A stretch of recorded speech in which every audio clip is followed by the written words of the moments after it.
Um, the reason I got this headache, I got it around 8:50, and it's not going away. And I kind of need you all to help me with this.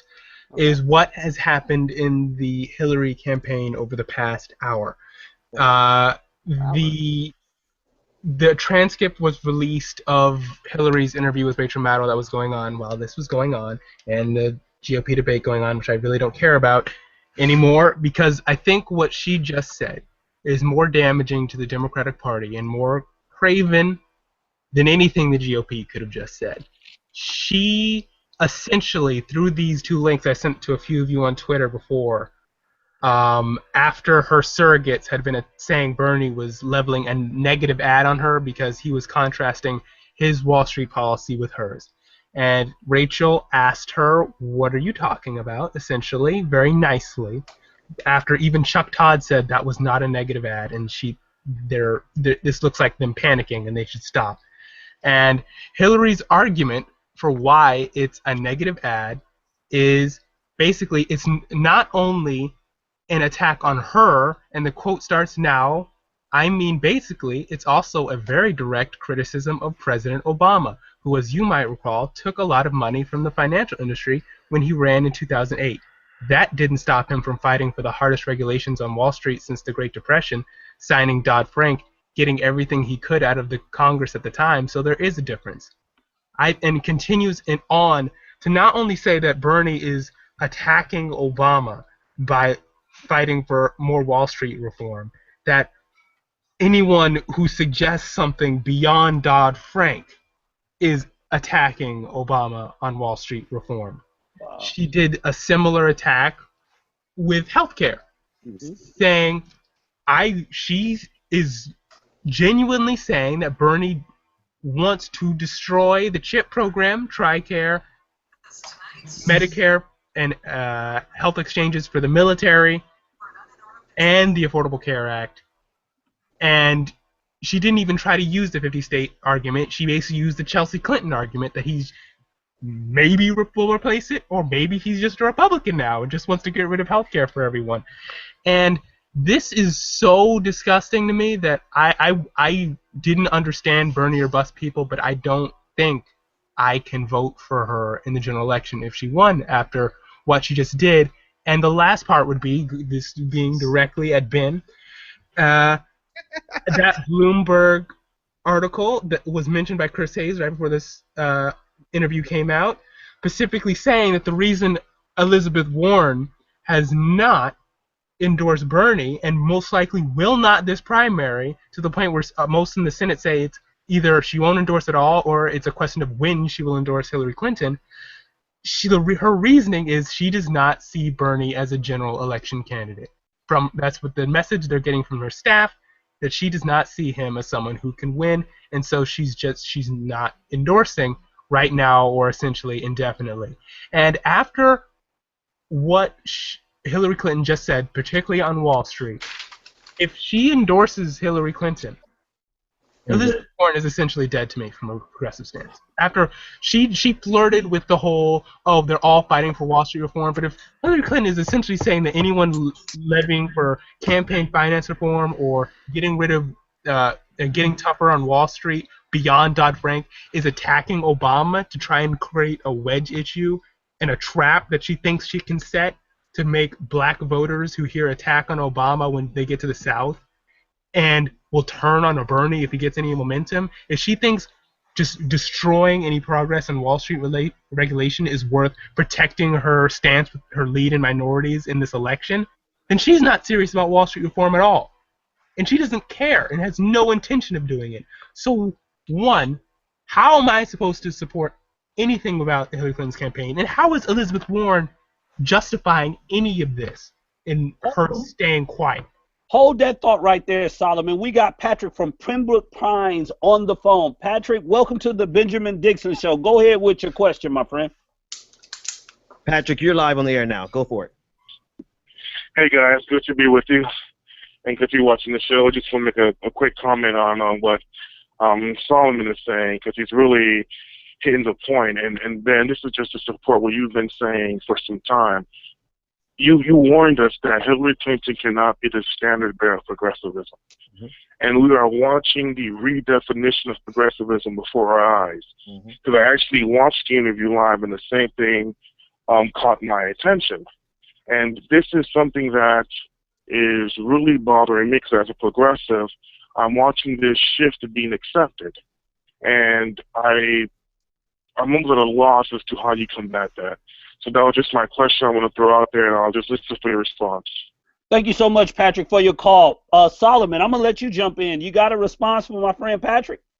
Thanks. Man. Yeah, I have to say, particularly the fact that Rachel Maddow did not push back on the absurdity of those two statements is really sad. She brought Chris Hayes on afterwards, and they talked about the kind of weirdness of it, but not addressing that clear falsehood that Bernie wants to essentially rip up the U.S. healthcare system and regress us in healthcare, and while touting her own path to universal healthcare when she herself has no plan for universal healthcare she's put out is ridiculous.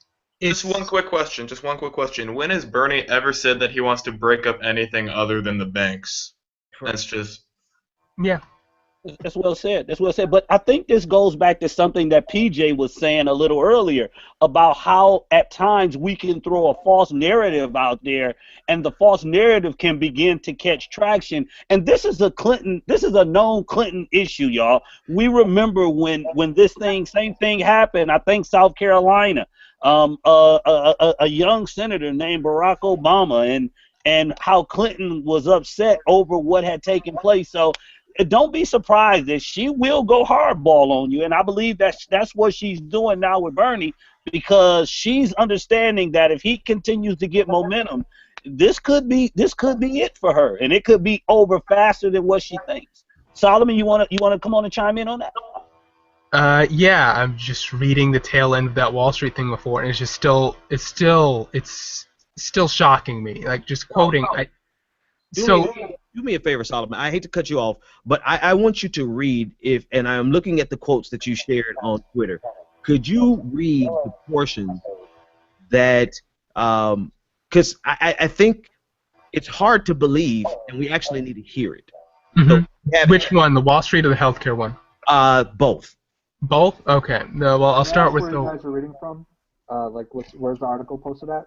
So it was a live interview on MSNBC, but someone was given the transcript from it and shared it on Twitter, and I tweeted it to a couple people, including Ben. What's your Twitter? Delandarius, D-E-L. I'm retweeting it now. I'll retweet it now. Okay. Thanks, that's man. all I want. Sorry, go ahead. Go ahead and read, Solomon. So she responding to her question about to Rachel's question about the Wall Street ad and how the silliness of her surrogates going around all day and being laughed at by TV hosts by saying it's a negative ad. Her justification of it was, quoting here, it's basically, it's also a very direct criticism of President Obama, who, as you might recall, took a lot of money from the financial industry when he ran in 2008. That didn't stop him from fighting for the hardest regulations on Wall Street since the Great Depression, signing Dodd-Frank, getting everything he could get out of the Congress at the time. So there is a difference. I think that the president and many Democrats who support Dodd-Frank, we are fighting to prevent it from being turned back and eviscerated by the Republicans. Are saying, wait a minute, this is hard work. And what the president got done and what the Democrats who stood with him got done is a pretty important accomplishment if we're going to rein in the excesses on Wall Street. So it's a funny kind of charge. It's sort of a pox on all your houses for all the Democrats. And I think that's what's raised some eyebrows. Wow. That's the Wall Street path. Hold that thought right there, Solomon. Ben, come on, man. Come on, give us something, man. Yeah, I have to chime in on that. This is Hillary Clinton's equivalent of saying your mama. She is completely shitting on all of the Democratic progressive movement to deflect from her, point to Obama, to indict Bernie Sanders, and she's willing to scorch the entire earth just to not pay the reality that she has been in bed with Wall Street. I mean, And she thinks this will work. She is literally. She's playing. I'm gonna let me say it like this. She is playing a racially tinged game here. And anyone who listens to me knows I'm the last person to jump to race first. I like to unpack something. Her strategy here is to aggravate the black vote, who, no matter what, we will defend President Obama, right? So if she can make it seem as though Bernie is attacking President Obama, she knows that she is going to wedge the black vote away from Bernie already more than what it already is, right? So she's doing this for no other reason than to divide and keep any potential of Bernie gaining ground in the black community. She's trying to tear that apart. So this is a very strategic bit of racial to using Wall Street and basically saying your mama, pointing back towards Barack Obama. Listen, I'm going to go listen to. Hold on, someone needs to mute their mic. We're getting some feedback when Ben is speaking. So please, if you would do that, appreciate it. Come on, Ben, finish up, man. I have to go listen to this interview for myself, right? It's not that I'm not saying that I don't believe you, Solomon, at all. I believe you. I take you at your word, but I have to hear it for myself. And if this is the case, and I want you to read the next one, I want you to read the healthcare one. If this is the case, then I am going to shift from being Bernie or whoever's the most progressive, and then we'll come together if we have to just to beat conservatism. I will shift from that to saying Hillary Clinton can never spend a day in the White House if she is willing to do a scorched earth policy with progressivism, with Barack Obama, and use the black vote and our love for Barack Obama as a political football. Go ahead and read the rest of it. Okay. I'll say two things, then read the healthcare thing, and then I think Will says he wants to chime in, and I'm very excited to hear what he has to say regarding this, as well as everybody else. But the two things I'd say is this reveals two things. One, there's most likely some internal polling in the Hillary Clinton campaign saying that they're losing the black vote in South Carolina. That when they triangulate everything. So everything she says, you should understand. One, when it's something that racially tinged, they wouldn't say that if they didn't feel like they need to. So the South Carolina poll for YouGov is probably going to come out this next Wednesday, and it's probably going to show some slipping in the black vote, and so she feels she needs to do this. The second thing is that, for bringing up Obama, is that she feels she can predict, because Bernie is so honest and honestly predictable, that she can predict that Bernie's going to stick to his guns and say, yes, I disagree with the president because I feel we should go further than Dodd-Frank, and yes, I disagree with taking Wall Street money no matter who it is, and she's going to say, look, see, he doesn't like Obama. That's the trap she's trying to lay, and she's trying to use his honesty to be predictable and make sure that's the response she gets. She's laying that groundwork, and the fact that Rachel didn't see that and didn't push back is really sad. That's disappointing because you know what? I'm going to be quiet. I promise you. I'm sorry. I'm out of order. Forgive me. But I'll never get an interview with a major politician because I would have called her on that right then and there, and that's the number one problem with our media. Okay, I'm muting my mic. Jay. All right, come on now, Solomon. If you would, Okay. please go ahead and read the medical portion of it, and then we're going to get Will in here, and then we're going to be mindful of the time. Yep. Okay. So the second portion, this is part of what she said in healthcare, just as much as they could screenshot. We've been trying to get something like this done since Harry Truman. I worked really hard on that in 1993 and 1994, the year that Bernie sent that campaign picture out, just back to quote, and I was thrilled when the president signed the Affordable Care Act. Now I expect the Republicans to do what they're trying to do, repeal it. They did it last week. Thankfully, the president could veto it. But I'm a little surprised to be having this debate. It's really a very general debate when it comes to Senator Sanders about, no, we need to have single-payer system. Well, what does that mean? Now, the only clue that I can find, because he hasn't laid out a plan, is to go back and look at the bills that he's introduced 9 different times. And it's a bit concerning to me because it would basically end all the kinds of health care we know. Medicare, Medicaid, the CHIP program, which is Children's Health Initiative Program, I think. Children's Health Insurance, TRICARE for the National Guard, military, Affordable Care Act exchange, policies, employer-based policies, and et cetera, et cetera. Wow. Wow, that is a lot in a little statement. But again, when you can't beat them one way, you will pull out all the stakes. And as Ben said, I can't think of a better word. Scorched earth is what they're after right now. If you didn't think that Hillary Clinton and her campaign wasn't afraid of Senator Sanders, well, guess what, folks? They're scared now.